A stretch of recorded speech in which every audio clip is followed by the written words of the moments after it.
Okay, the air conditioning on this 2013 Camaro doesn't work, but it's not out of Freon. It has a broken temperature blend door. And we're going to change that blend door in this video without removing the dashboard or the windshield or even removing the heater box at all. The first thing we're going to do is we're going to remove the front seat so we have room without having to worry about scrunching down in front of the front seat.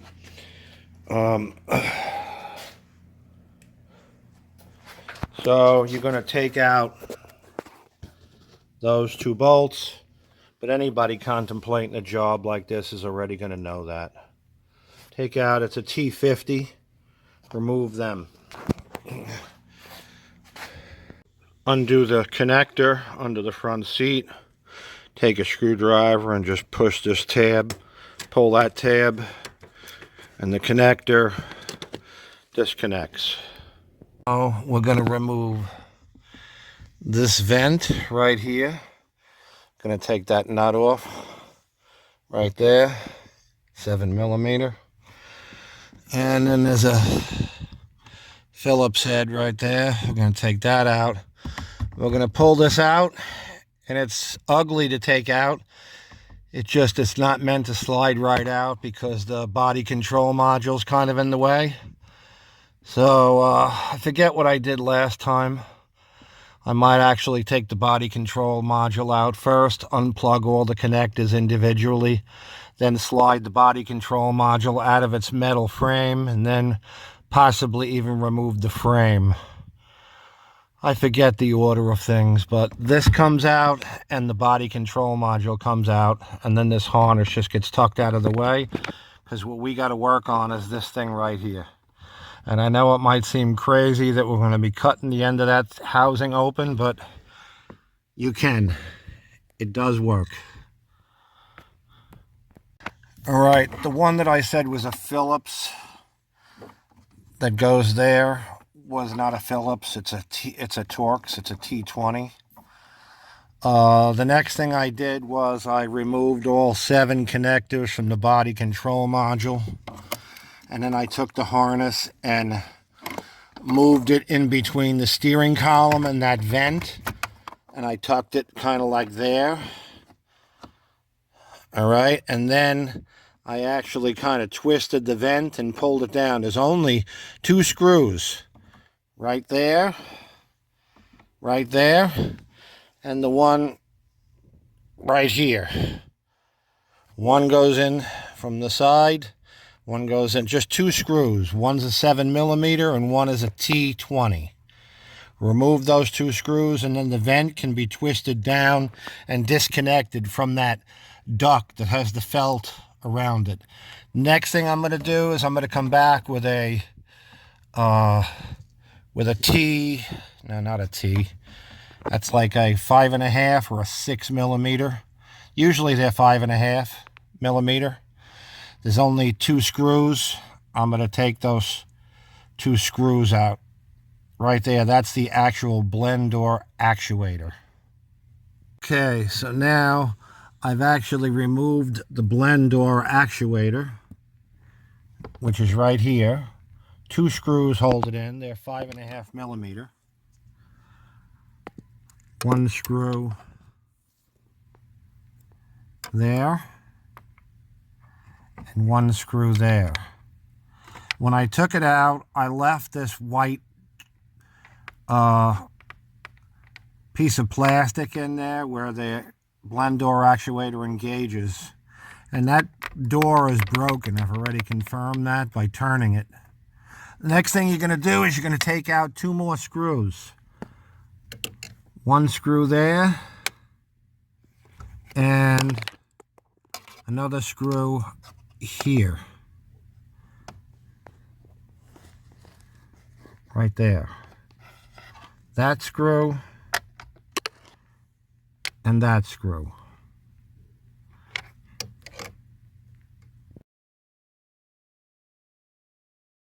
Okay, after you get that cut out, I'm going to show you what it looks like under there in a minute.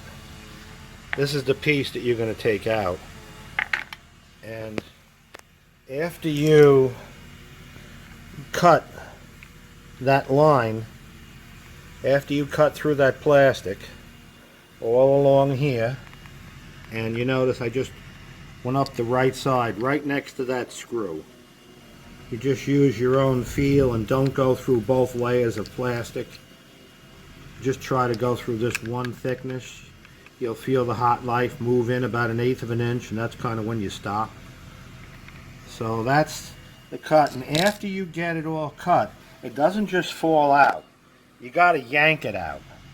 And what you do is you get it started. You get this edge started with a screwdriver. Put a screwdriver in there. Let this flap come out a little bit so that you can get a vice grip in there.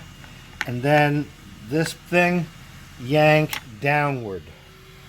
Downward. And this upper forward corner will pull down first, and then the rest will pull out. You might have a little... And then you can see the, here's the new door, and there's the old door with the broken piece right here. That's the piece that breaks. And this white piece you reuse, that goes into there, and the blend door actuator turns this thing, which turns this door. And you can see that this is the new one. I don't know why they always break in the same spot right there.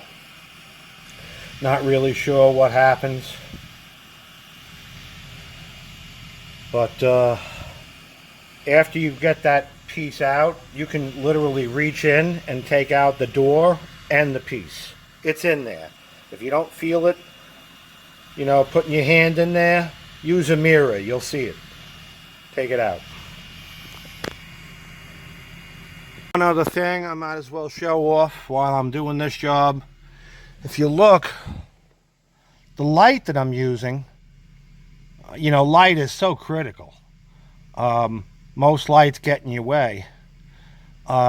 This light is a 36-inch long flexible metal gooseneck that's attached to a 12-inch long aluminum rigid light stick with a stainless steel swivel that can go at any angle or any pitch. It can spin like a ballerina and go around like an airplane propeller. So I'm able to take this light and literally bring it up inside the dash with me, inches from what I need to see. And that's kind of like not really possible with most lights. There's no room, or is it comfortable to have something on your head when your head is down by the brake pedal? You want to work with both hands, especially on a job like this. And the battery and the vacuum suction plate is remotely mounted to the inside windshield on the passenger side. It comes down, traverses in front of the dash. It'll power that light for 4 hours. That light is available on Goose-Grip.com. There's a few other lights there also. I am a mechanic full-time, but this is a new venture, and I have a lot of sales of these lights. Not enough to retire yet, but we're getting there. Anyway, Goose-Grip.com to buy that light.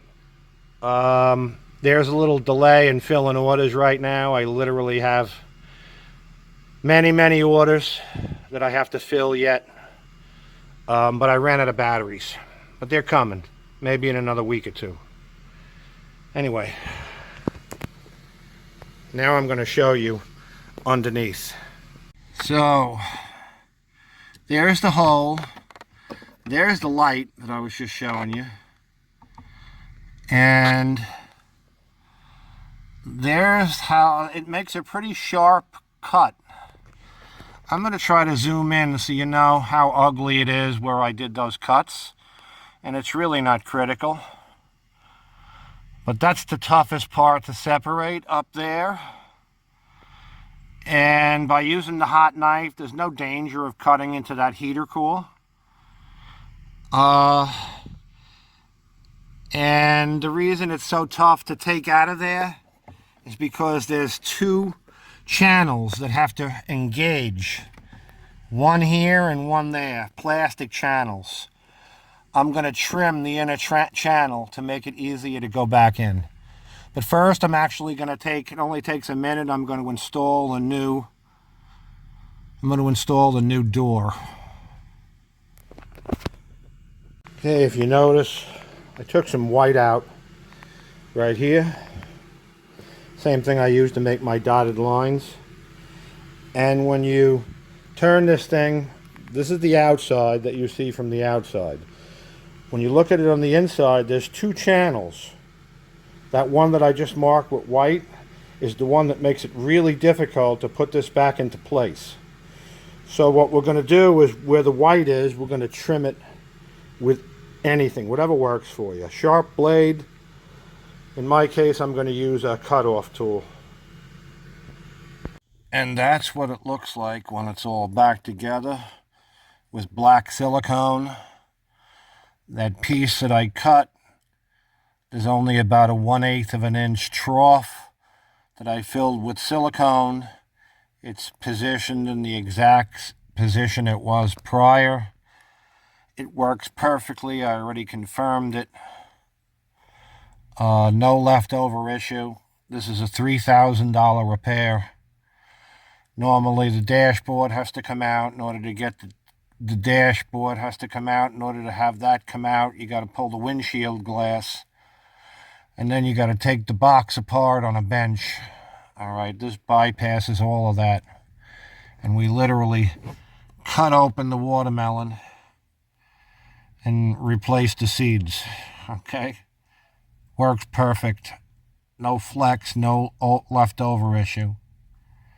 Anyway, and what makes this job a whole lot easier also is having, I don't know, the best lighting, and my company makes this work light. So being able to have a work light that's 12 inches long with 1,300 lumens and have it literally float, not in your way, 6 inches below where you have to do all this work, is like unheard of.